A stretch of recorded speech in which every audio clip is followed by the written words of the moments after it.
Oyo mwana wammwe Godfrey Muwanguzi Godfrey DNA gwe yagaana ku baana b'omugenzi munnange ate Paulo Kafeero avuddeyo munnange ate ne yeebaza abantu munnange ate abaamuyambye okwabadde munnange ate ne Bruno K avuddeyo muganda wange naye omwana bannange ng'afaanana Paulo Kafeero. Oh my God. So ng'ate munnange ate Rema Namakula munnange ate ngenda kubeera nga mbikutuusaako afulumizza oluyimba muganda wange bampita Jaminati nsinzira ku Jaminati Yogi wabula kansooke nkutegeeze nti w'obeera nga tonnaba kwalikinga video ogirayikinge kw'ossa ate n'okusubscribinga. Mu maaso awo ngenda kubeera nga nkubuulyako ko munnange ate ku bya WhatsApp egambye nti essaawa yonna munnange ate mugenda kubeera nga mutandika okukozesa munnange ate kye bayita username. Muwanguzi Godfrey yakwata nnyo munnange ate abantu ku mitima. Omwana ono mu butuufu afaananira ddala munnange ate Paulo Kafeero, enjogera mpola mpola era nga bw'ogezaako omulaba. balamusizza ab'emikwano mwenna akawungeezi k'olunaku olwaleero. Oyo mwana wammwe Godfrey Muwanguzi. Essanyu lingi tegeezeddwa nti nno kuwulira ku ddoboozi lya Muwanguzi ab'emikwano. Neebaza ntuuse okwebaza kwange by the way eri Madamu Shira Gashumba, weebale mukwano, awamu ne Goodluck nkwebaza nnyo, oluzungu lunzitowako nze. Black Panther maama weebale nnyo mukwano.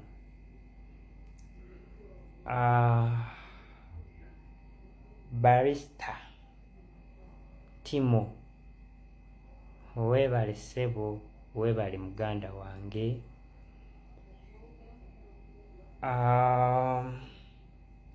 Amity Property Master kwebaza, weebale nnyo ssebo. Mbeebaza ab'emikwano mwenna Bannayuganda,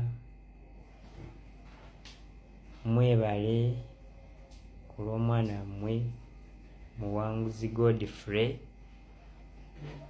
mwebalire ddala. Bruno K ne ttiimu yo yonna mukwasaganya ensonga eyo, mbatumidde nnyo.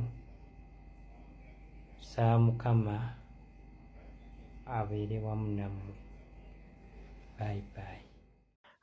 Ng'ali mu kwebaza abantu abamuyambye. Byogeza nnyo munnange ate abantu obwama okwabadde munnange ate ne Fullfigure bw'ati bwe yabadde munnange ate agamba. Uganda nekyali wansi. Uganda tutaveemu omuzzo gw'obutaagaliza tetugenda kugaggawala. Fullfigure video we eryawo waggulu sooka ogiwulirize. Uganda ate simanyi alina ekikyamu ku bwongo. Taseka, tanyumya, tayogera kuba alina ekikyamu ku bwongo.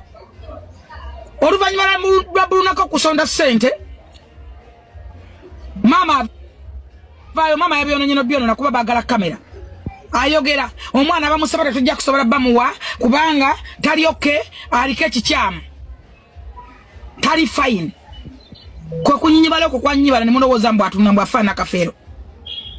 Binkwatirako oba maani, mbyogerako nga balaba byogerako, temunteeka mu rubbish. Nina ebizibu byange ng'omuntu nebyange mbyemalira.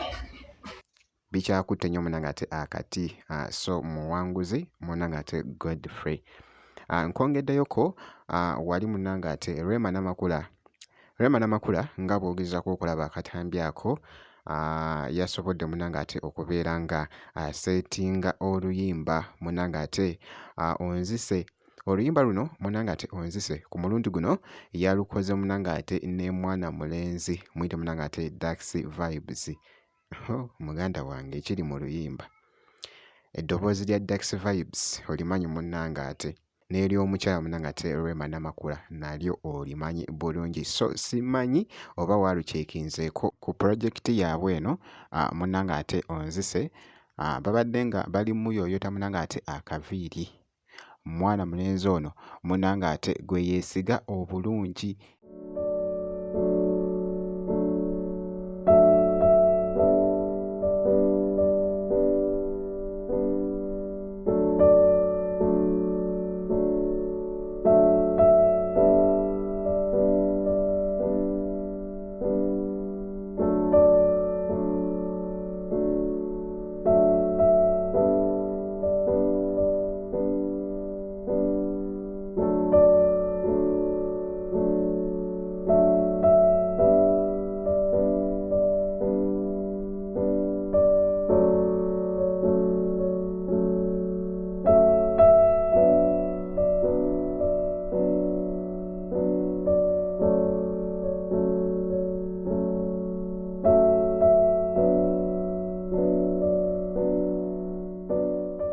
Era nga muyooyoose munnange ate bulungi nnyo akaviiri ne kabeera kiriya nnyo nga bw'ogezaako okulaba. Jjukira nti nno nkulazeekokko n'ebimu munnange ate ku bifaananyi nga temagana era nga bw'ogezaako okulaba ekifaananyi ekyo ku luyimba lwabwe.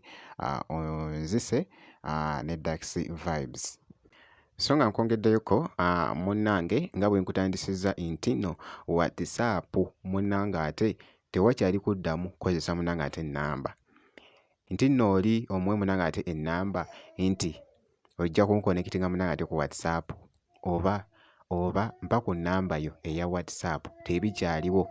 Ebyo bigenda kubeera nga biggwaawo. WhatsApp munnange ate efulumizza nga nayo osobola munnange ate okukozesa munnange ate username. Omukutu ogwa WhatsApp gulina ennongoosereza gye gwaleese ng'eno yakwongera kuwa abantu privacy. Wali WhatsApp tubadde tukozesa namba za simu, kati nno wano ogenda kuba okozesa username. Katungulu mbeera nkusazeeko WhatsApp eno omuntu kati agenda kuba akubuuza ku WhatsApp okozesa username ki ng'omugamba Katungulu live, Katungulu mbeera nkusazeeko.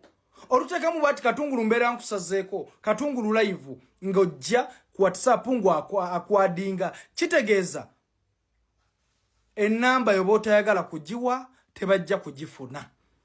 Upgrade your WhatsApp ofune setting zino. Oli omugamba nti nno nkozesa Jaminati Yugi nsanga munnange ate ku WhatsApp ng'ateekamu nti nno Jaminati Yugi nga munnange nga akufuna bulungi nnyo. Eby'ennamba nga byo nga biweddewo. So WhatsApp munnange ate ge mawulire ago agakyali munnange ate mu kutambula. Ky'olina okukola kukakasa nti osubscribinga. Ebisigadde byonna tujja kubeera nga tukuwa update. Kasita obeera ng'osubscribinze